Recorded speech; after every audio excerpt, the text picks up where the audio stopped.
I'm here with Rick Lowe, a fine artist at the Summer Art Fair. I hear that Rick's actually an Ann Arbor Art Fair staple. Is that true? Yeah, sure. This is my seventh year coming here. One of my favorite shows, one of the best shows in the country. The patrons are respectful and knowledgeable. I just love the way they treat the artists, and of course, they come here to buy art. Can you tell me a little bit about yourself and what led you to becoming a fine artist? Oh, that's a long story, but it's an amazing story. I used to own a retail garden center, and it was an investment for me after I had sold a finance company. And an artist approached the property, it was 8 acres, and asked if she could rent a shed out for me. And I'm like, "What do you want that for?" And she said, "Well, we'd like to turn it into a little studio." So we did that.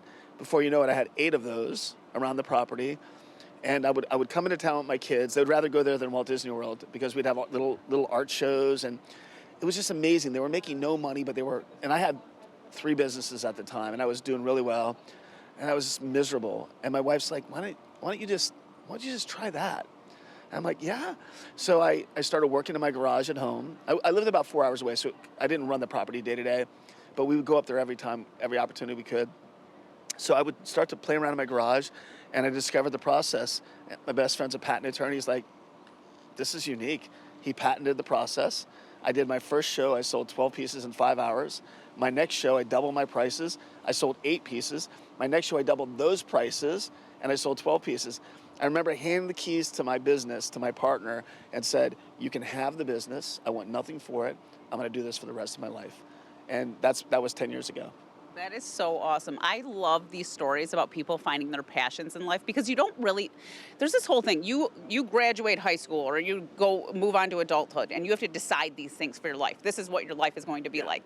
And then you start doing these things and whatever your career is or whatever, and you're like, maybe this isn't what makes me happy in life. And then you really find these things that really create this fire inside you. It's amazing. Well, the most incredible part is that I did a there's a national publication that had interviewed me, and I didn't know this, but they put me on the cover, and then they wrote my life story, and it was like a 4-page, sort of snapshot of how I had grown to become an artist.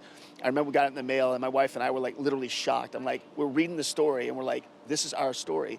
And what they entitled it was Late Bloomer. I became an artist at 49 years old with no previous experience, no even idea that I wanted to be an artist. But once I became an artist, it consumed me, and it still does to this day. In fact, many of my friends, I have taught them different processes that are artists. And my son is interning for me right now. He's 20. He's a sophomore in college. My 2 sons are 18 and 17 behind them.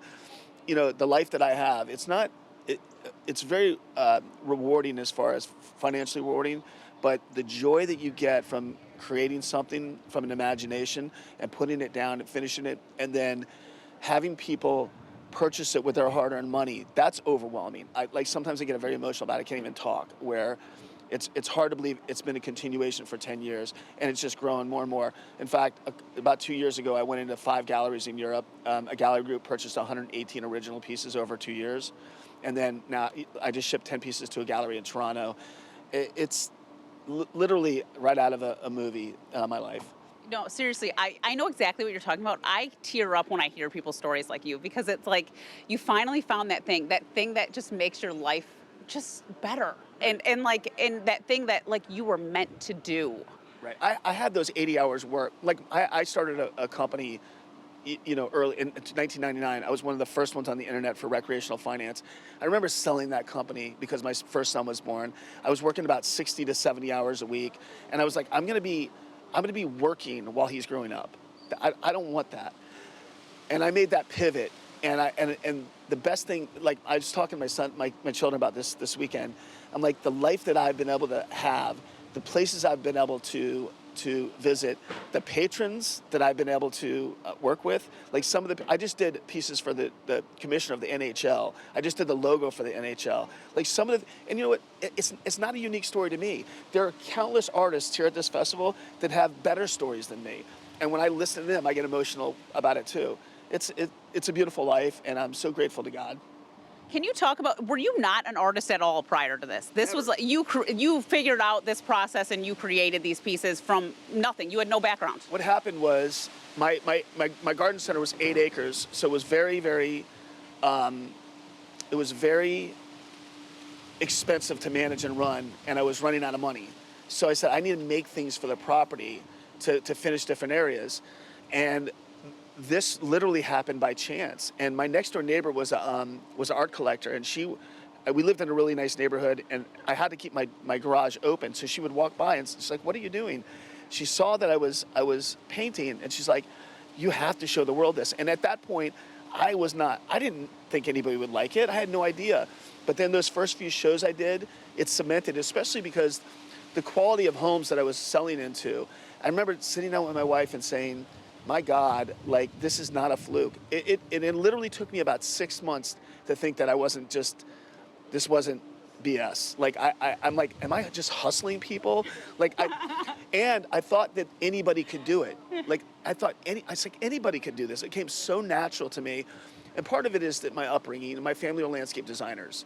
So like when I curated my 8-acre property, imagine how large that property is and what you have to do for design work and the sketches. And that took 7 years to do. So I didn't become an artist overnight. I became an artist over that 7-year period. And like many people said, I wish I had found this when I was in my 20s.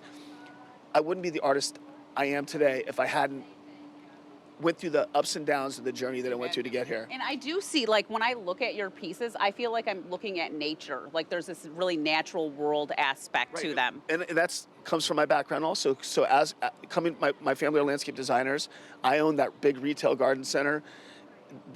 It's organic. So I'm an organic artist. That's what I consider myself. So, yeah. What are they made out of? So the process is essentially, and there's been different iterations over time. So like this is a new process for me that I'm doing, which I'm doing amazing with. It's a plaster first on birch. Once I finish that, it has to cure. Once it cures, I paint it with a metal paint. Then when that dries, I take a resin that I saturate with multiple ingredients. That's proprietary. So when I finish that, I apply the colors, I blend them, and when I'm happy with the composition, I do a chemical drip. What the chemical does is it hits it, it fights like oil to water, and then it separates the metal into these thin vein cells. It even takes some of the color out and highlights edges, like this right here. You can see these highlighted blue edges. And all through this piece, there's silver and gold, but you can't see it until you walk by it or light changes on it. So they literally change throughout the day. It's amazing. You act like, I was a phony or whatever. That's so funny because your work has such a big impact when you walk by it. You notice it. You see it. I can see why you're selling out and people want these pieces in their homes or on their properties. My dad so when I was a kid, I used to pick watermelons, tomatoes, peppers with migrant workers. My dad owned a big produce stand. Taught me the value of hard work. But one of the things my dad taught me very, very early was go big or go home. Right? So you're going to do it, and you're going to do it at 1,000 miles an hour, or just don't do it at all, and take some chances. And this was a chance I took, and like it's very expensive for me to run this. I have multiple assistants, right? Like I fly into my shows because I realize that my time in the studio was the most important time, and with my family. So I have to prioritize those things. So I have a driver that drives. I flew in yesterday. I'll fly out Sunday night when the show is done. I'll take my kids to school. Well, I used to. They have their own cars now. But the plan was take to school. I get to talk to them about business and life for about 30 minutes. They're captive on the way to school. And I've managed the business that way. That gives me all this extra time. It allows me to do additional shows and show my work at different. And I paint fast, so like I have a lot of inventory. I hate to use that term. Could we cut that part out? But yeah. So and then I have a new body of work, which are these, which was fantastic. It was a collaboration between me and another artist named Jerry Bergen. That's the other thing that's special about this business. We don't consider we're competition. Many of us help each other develop different ideas, and he helped me develop this idea. And I gave it to him, and he didn't want it. He said, I want to do this. And I said, I'll take it. And now I sell almost as many of these as I do my other body of work. Do you have a website? Yeah, rickloadart.com. All right, there you have it. Come check out Rick at the Summer Art Fair. You got a couple days to see him. Awesome.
Arbor Hills Nature Area is a 6-acre wedge of woods and wetlands in the northeast corner of the city between Green Road and US 23. At the west end, the park includes a portion of a small buttonbush swamp. In the middle, the woods are at least 70 years old. At the east end, there's a vernal pool. The wetlands here are part of a complex of seasonal pools and permanent ponds in the area. The park is home to a flowering dogwood and swamp white oak tree. Swamp white oak and flowering dogwood are both at the northern edge of their range in southern Michigan. Both are considered to indicate a relatively undisturbed habitat. A trail leads hikers through the woods. Expect mud if the weather is especially wet. A boardwalk and small bridge will keep your feet free from most of the mud. There is a small metal sculpture hiding along the side of one of the main trails. The north part of the nature area has a large grassy field that is flat and has one picnic table. To enter by foot, there are 3 entrances into the Arbor Hills Nature Area, each designated by a park sign. The north entrance offers trail access at the end of Ashburnham Road. The west entrance is located on Green Road, and the south entrance off Burbank Drive, and is located within the Chapel Hill neighborhood. For more information about Arbor Hills Nature Area or other city parks, visit a2gov.org/parkfinder.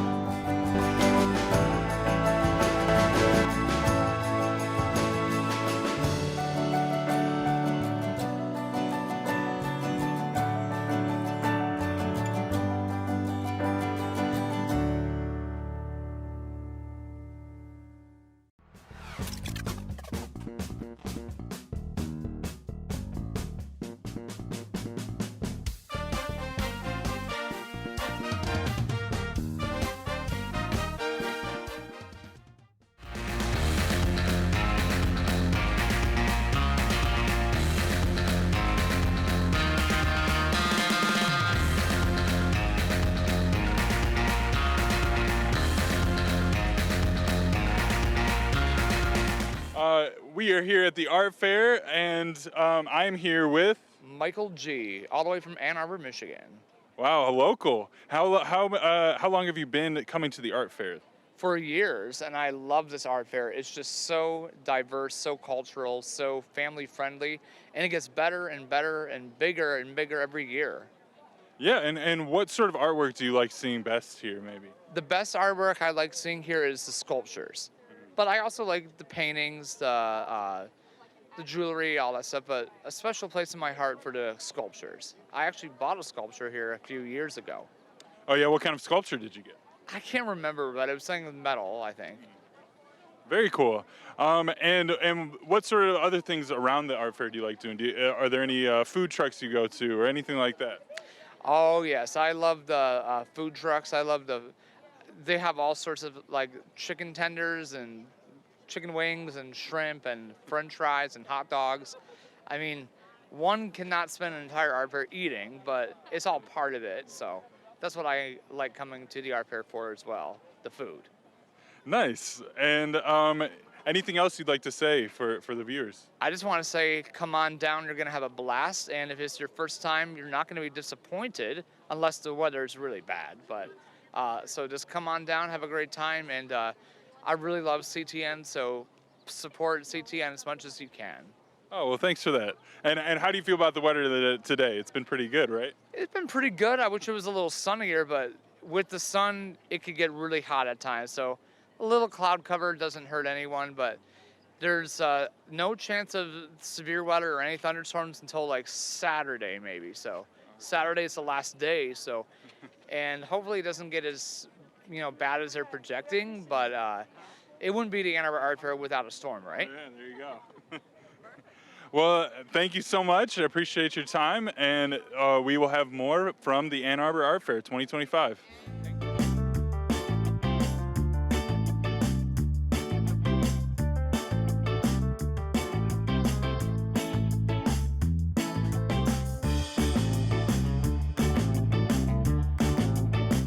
What's up, Ann Arbor? I'm here at the art fair. My name is Mo Musri, and I'm here with Scott Matiaszek with Artifact Photography and 3D Artworks. 3D photo sculpture. 3D photo sculpture. 3D photo sculpture. So could you tell me a little bit about what 3D photo sculpture is? Sure. Let me, here, oh, actually, okay, so I do all the photography, first of all. One shot, several prints, hand cut, layered, and glued all back together again to create something very unique that I've not seen anybody else do, and I've been doing this over 30 plus years. Well, yeah, that was my next question, would be how long have you been doing this and how did you get into it? Sitting around one night at the kitchen table, and I had a photograph that I wanted to see some depth with. And there were some scissors on the table and several prints of the same photograph. And so I wanted to lift up the sides, so I started cutting it up, and I created my first piece, and that's the only thing I did for 1 year. In the second year, I only did 2 pieces. In the third year, I did a wall graffiti series in 3D, and everything just took off after that. Oh, that's beautiful. So could you talk to me a little bit about what is the process in making this? How do you get from idea to this? Well, first of all, the subject matter is the most important thing. So I shoot a lot of architectural things, not fully, but mostly. And so I like architecture, so I'll shoot the image. And as I'm shooting it, though, I'm also visualizing it in depth. So I already have an idea as I'm shooting it on what's going to work and what's not going to work for me. So once I do that, then it goes, I work digitally, so I take the digital file and, do some adjustments on it, and yeah, what have you. But the actual cutting process, or I guess, to make it 3D. Yeah, to make it 3D.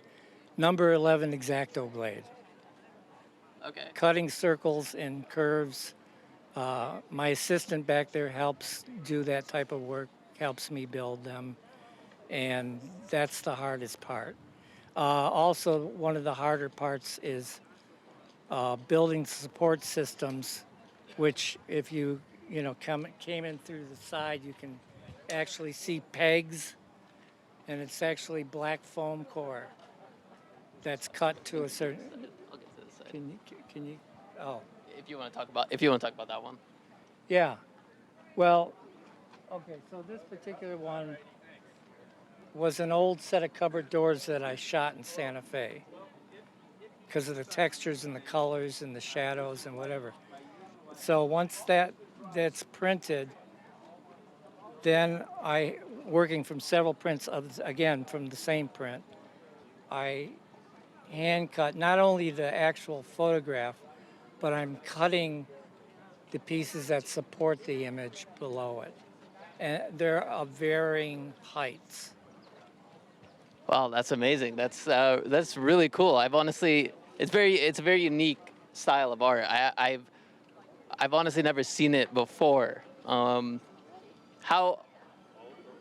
long does one piece usually take to make? Well, we do them in groups because one gets really, it's not as efficient. So we do a small group, and that takes, I never timed it, but hours. Yeah, well, it seems like some very intricate work. Thank you, Scott, for your time. I really appreciate it. Is there anything that you want to shout out to Ann Arbor? I love Ann Arbor. This is one of my favorite shows, and I'm not just saying that. I've been in the Ann Arbor show since the year 2000. Well, there you go. And that is all we have with Scott today. We will see you soon.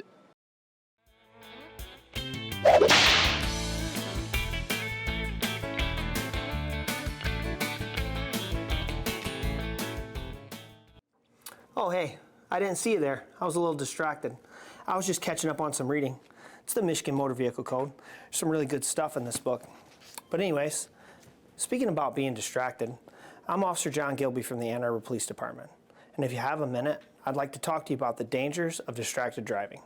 Did you know that last year alone there were more than 15,000 crashes caused by distracted driving? When you're out there and you drive distracted, you don't just put yourself at risk, but you put the passengers in your car, pedestrians, and cyclists at risk too. In the summer of 2023, Michigan's hands-free driving law went into effect. The law made it illegal for drivers to use their phones while driving, and that include while being stopped at red lights or stop signs. The only exemption to this law is if you're calling or texting 911 in case of an emergency. So please, keep our community safe, keep your phones down, and focus on the road. Stay safe, Ann Arbor. Hey everyone, I'm Ryan Smith, the new producer here at CTN, and I've got exciting news. CTN training is back.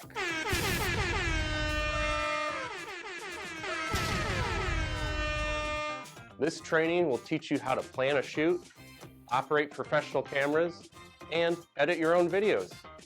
We'll even show you how to level up your smartphone filming skills or dive into action-packed GoPro shooting. And the best part, once you're certified, you'll have access to our gear and facilities, plus the opportunity to play your shows on CTN, both on TV and online. So if you're ready to learn new skills and start your creative journey, reach out to me. Thanks for watching, and I hope to hear from you soon.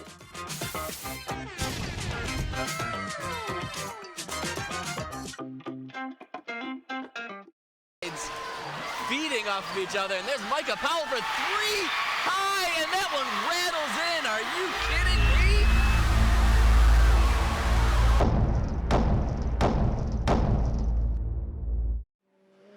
Hey everybody, this is Ryan Smith, and we're continuing our 2025 art tour for CTN. I have Melissa here. Yeah, tell me a little bit, where are you from? We are up here from Chattanooga, Tennessee. However, I am a Michigan girl. I grew up in Saginaw, Michigan, and this is my first art festival back in my home state, so it's very exciting. All right, how exciting is it to kind of be back, showing off your work? Oh, I'm so excited. We'll see if any friends and family come, right? Right. But it's very exciting. Awesome. So is this your first year at Ann Arbor Art Fest? It is. It's first year here. My husband Mark and I, we collaborate. So these are all pieces that we do together. A rare combination when a husband and wife can work together like that. Awesome. And then what's the platform or the material you guys are The medium. using? The medium. Everything that we paint is 100% acrylic paint on canvas. So there's no, like in all of the texture, it's all just acrylic paint. Awesome. What are your thoughts and feelings so far of kind of being here as an exhibitor on your first art fair?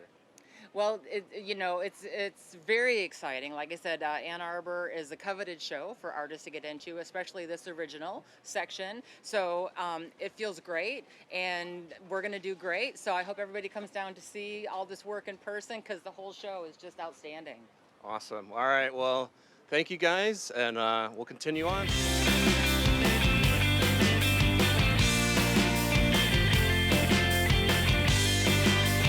We're now talking with Isabella. She's from the Museum of Natural History. Welcome. Thank you. So we've got a tent behind us. Tell us what you're doing this weekend with all the kids and the tent, and what do you have planned? Yeah, so we're docents representing the U of M Museum of Natural History, which is right up the road. So right now we're working on some crafts involving dinosaurs, because we feature a lot of dinosaurs within our museum. So we're making just these little paper hats and tails and headbands that a lot of the kids and families love. It's just to feature our museum and have a craft that they can take home. Very cute. It's a busy tent. Have you seen it? It looks like, give me the crowd feel today so far. Yeah, so it's a lot of families coming in. Definitely, we're getting a lot of kids over here. So it's, busy throughout the day. We're kind of have groups coming in and out, so right now it's a bit slower. But Definitely. People definitely throughout the day will be coming back. I was going to say, you have all weekend, so. Yes. Oh, absolutely. We're here every year, all weekend, so. Wonderful. Well, thank you so much for talking with us. Of course. Yeah, thank you for having us. We'll be back. This is Jackson with CTN Ann Arbor, continuing our coverage at the Ann Arbor Art Fair. And I'm here with... Tatiana. And Daniel. And how long have you all been at the Ann Arbor Art Fair? Is this your first year? Have you been here before? Yeah, we're just coming for first time and enjoy amazing show. It seems like it's a great show. Like a lot of people come through every day, and we are so fortunate to be in front of other good artists. So it's pretty fantastic experience to us. Yeah. And where are you coming in from? Florida, Naples. Awesome. And how has the experience been at the fair so far? Has it been a busy affair for you all so far? Yes, it has been, and like I said, it's a lot of people coming through. We're expecting a great weather today as well, with a huge amount of people coming by, and the fair so far it's been just great. It's nothing but the positives, yeah. And tell me a little bit about the artwork. What is your medium, and what sort of inspires it?